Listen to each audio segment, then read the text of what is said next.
પપ્પા, એ લોકો જો તમને હેરાન કરશે તો? પછીનું પછી જોયું જશે બેટા. અમને જો પરિણામની ચિંતા હોત તો અમે આ રીતે એ લોકો સામે લડ્યા જ ના હોત ને.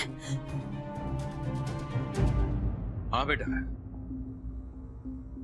લડાઈ પરિણામ શું આવશે એ ડર સાથે ન લડાય, પણ પરિણામ મારી તરફેણમાં જ આવશે એ વિશ્વાસ સાથે લડાય. કોમલ બેટા, આપણને આપણી લાયકાત, આપણી હોશિયારી, આપણી શક્તિમાં ભરોસો હોવો જોઈએ. ને અમને હવે અમારી ઉપર અને તારી ઉપર હવે ભરોસો છે કે તું હવે છેતરાઈશ પણ નહીં અને ગભરાઈશ પણ નહીં. બસ તને તારી જાત પર ભરોસો છે ને? હા, બસ તો પછી એ લોકો ગમે તેટલા ધમ પછાડા કરે, આપણે આ લગ્ન ફોક કરીને જ રહીશું. લગ્ન ફોક કરીને જ નહીં કોકી, પણ એ બાપ દીકરાને સજા અપાવીને જેલમાં મોકલીને જ રહીશ. યસ પપ્પા, અને આ ફાઇટમાં હું તમારી સાથે છું. In that case, we are also with you, બેટા.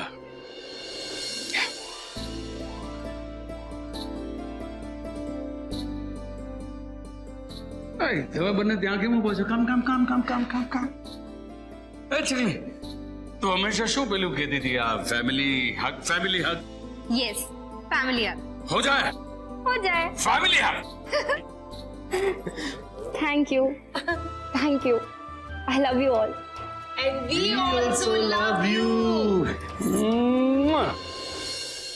હું શું કહું છું, કાલે સવારે તમારી મીટિંગ છે તો પોલીસ સ્ટેશન મીટિંગ પહેલા જશો કે પછી? ના ના, પહેલા જવું પડે ને, અને રોજના ટાઈમ કરતા 1 કલાક મારે વહેલા નીકળવું પડશે. અચ્છા, તો અમે લોકો એ પ્રમાણે બ્રેકફાસ્ટ અને ટિફિન તૈયાર કરી દઈશું. એક કામ કરું, તમારા કપડાં અને ઓફિસ બેગ તૈયાર કરી દઉં. આશા, શું આખો દિવસ કામ કામ કામ? બેસ ને થોડી વાર મારી બાજુમાં. બોલો, શું કામ છે? તે જે કામ કર્યું ને, તું જે કામ કરી રહી છે ને, એના માટે મારે તને થેન્ક યુ કહેવું છે. Thank you? હા, જો હું તો ઓફિસમાં હોઉં, પપ્પા અહીંયા હાજર ન હતા, એવી સિચ્યુએશનમાં તે ઘર અને ઓફિસ વચ્ચે ખૂબ જ સરસ બેલેન્સ મેન્ટેન કર્યું છે. માને સાચવી અને કોમલે તારી સાથે ખરાબ બિહેવ કર્યું છતાં પણ તે ખોટું ન લગાડીને કોમલને પણ સાચવી. ઉપરથી હિના ભાભી આપણને આટલી બધી હેલ્પ કરી. આમ બોલીને જ થેન્ક યુ કહેશો? મને તો એમ કે તમે મને લેખિતમાં થેન્ક યુ કહેશો. હું કઈ સમજ્યું નહીં. એટલે એમ કે તમે મને પત્ની તો નથી માની, પણ હવે ફ્રેન્ડશિપ પણ તોડવા માંગો છો તમે. એવું કેમ બોલે છે? તો બીજું શું બોલું? તમે થેન્ક યુ કહી, મારા આટલા બધા વખાણ કરીને આપણી ફ્રેન્ડશિપની કિંમત તમે 0 કરી નાખી. એવી કોઈ વાત નથી. એવી જ વાત છે. તમે તો મને એ રીતે થેન્ક યુ કહી રહ્યા છો જાણો બાજુના ઘરમાં રહેતી કોઈ પડોશી હોઉં, મેં તમારી હેલ્પ કરી હોય અને તમે મારો આભાર વ્યક્ત કરશો. પ્લીઝ આમ નહીં બોલો, મને સાચે ખરાબ ફીલ થઈ રહ્યું છે. મેં જે કંઈ પણ કર્યું છે એ હું આગળ પણ કરીશ, મારું ફેમિલી સમજીને કરીશ. આમ થેન્ક યુ બોલીને મને આઉટસાઇડર જેવું ફીલ નહીં કરાવો please. I am so sorry. મારો ઇન્ટેન્શન તને હર્ટ કરવાનો નહોતો, પણ તે જે કંઈ પણ કર્યું છે ને એ ખરેખર વખાણવા લાયક તો છે જ. ઠીક છે, તો હવે તમે મારા જેટલા પણ વખાણ કરો, હું ચણાના ઝાડ ઉપર નહીં ચડું અને થેન્ક યુ કહેશો તો મોસ્ટ વેલકમ પણ નહીં કહું. અત્યારે તો એક જ પ્રાયોરિટી છે આપણી, કે કોમલબેનની લાઈફ બેક ટુ નોર્મલ થઈ જાય અને મિહિર અને એના પપ્પાને આપણે સજા અપાવી શકીએ. સજા તો એ લોકોને મળશે જ, કારણ કે અત્યાર સુધી આપણે બધા અલગ અલગ હતા. પપ્પા ઘરે ન હતા અને કોમલનો આપણને સાથ નહોતો, છતાં પણ આપણે એ લોકોને હંફાવી નાખ્યા હતા. જ્યારે હવે તો આપણે બધા એક છીએ, આપણે સાથે છીએ, એટલે એ લોકોની હાર નક્કી.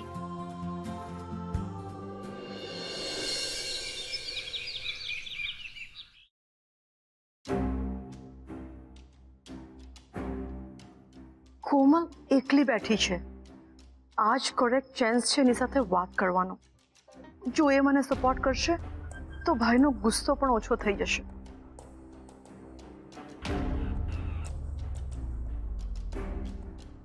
હાય માય પ્રિન્સેસ, ગુડ મોર્નિંગ.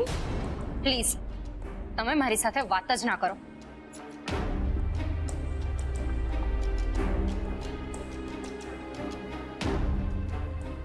તમે મને સપોર્ટ કરવાના બહાને મિસગાઈડ ન કરી હોત અને સાચી સલાહ આપી હોત ને તો મારી લાઈફ બરબાદ ના થાત. તમે મને ભૂલ કરતા રોકી તો નહીં, ઉલટી એ ભૂલ કરવા માટે જ મોટિવેટ કરી. પ્લીઝ કોમલ, તું મારી વાત તો સાંભળ. આઈ એમ સોરી. મારા મનમાં તમારા માટે જેટલું રિસ્પેક્ટ હતું ને એ બધું જ જતું રહ્યું છે. સાંભળ્યું માધુરી, તારી સાચી સજા આ જ છે કે આ ઘરની દરેકે દરેક વ્યક્તિ એક પછી એક તરફથી દૂર થતી જશે. બસ ભાઈ, ઇન્સલ્ટ કરવાની પણ એક લિમિટ હોય છે. મેં તમારા બધાનો ઇનફ અપમાન સહન કરી લીધું, પણ ગુનો ફક્ત મેં એકલી નથી કર્યો, તમે બધાએ પણ કર્યો છે. આઈ એક્સેપ્ટ ધેટ કે મેં કોમલને સલાહ આપી હતી કે તારું મનનું ધાર્યું કરજે, તારી મનની વાત માનજે, તારી મનની મરજી પ્રમાણે લાઈફ જીવજે. પણ મેં કોમલને ક્યારેય ભાગી જવાની સલાહ નથી આપી. પૂછે ને કોમલ, મેં તને કહ્યું હતું કે મિહિર સાથે ભાગીને મેરેજ કરી લે? નો. આ તો એવું થયું કે ઢળવું હતું ને ઢાળ મળી ગયો. અને કઈ એવું નથી કે મેં કહ્યું એટલે જ કોમલ મિહિરને મળવા ગઈ હતી. હું ના કે તો પણ કોમલ મિહિરને મળવા જતી જ હતી, છુપાઈ છુપાઈને એ મળતી જ હતી. અને ભાઈ, તું મને બ્લેમ કરે છે ને, તો ભાભીને બ્લેમ કર, આયશાને બ્લેમ કર. કોમલ ઘરમાંથી ગઈ ત્યારે એ લોકો પણ ઘરમાં ન જ હતા ને.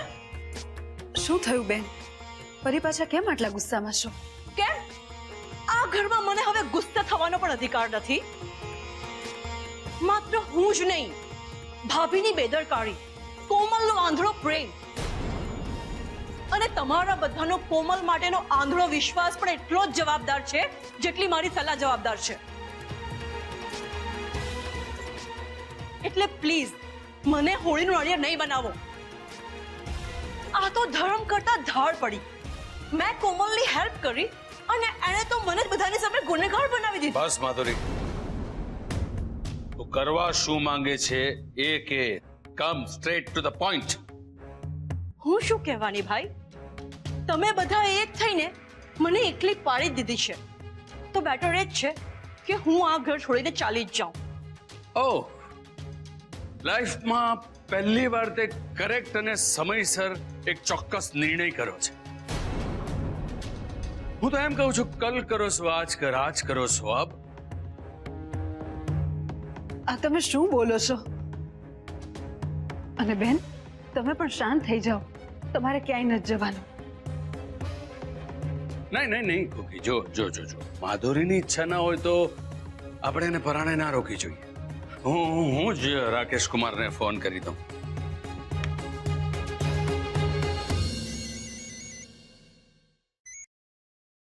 હલો રાકેશ કુમાર, જયરાજ બોલું છું. આ સમયે જયરાજભાઈનો ફોન? નક્કી માધુરીએ કોઈ કાંડ કર્યું લાગે છે. હલો, કેન યુ હિયર મી? હા બોલો ને ભાઈ. આમ અચાનક મને યાદ કર્યો?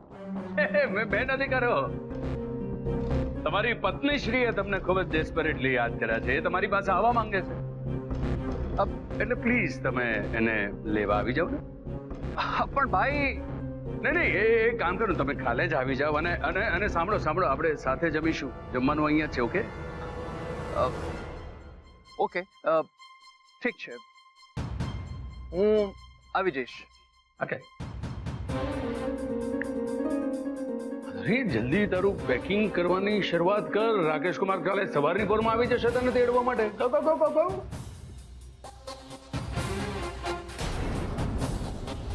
તમે પણ શું માંડ્યું છે? ગમે તેમ તો એ માધુરીબેન આ ઘરના દીકરી છે, આપણે એને આમ જવાનું થોડી કહેવાય. જો કોકી, માધુરી આ ઘરની દીકરી છે, પણ એણે મારી આપણી દીકરીની જિંદગી બરબાદ કરવાની ટ્રાય કરી છે. અને માધુરી જ નહીં, બીજું કોઈ પણ હોય, જે માણસ મારા ઘરની સુખ શાંતિ ભંગ કરવાનો પ્રયત્ન કરશે ને એનો ક્યારેય નહીં છોડો, પછી ભલે મારી બેન કેમ ના હોય.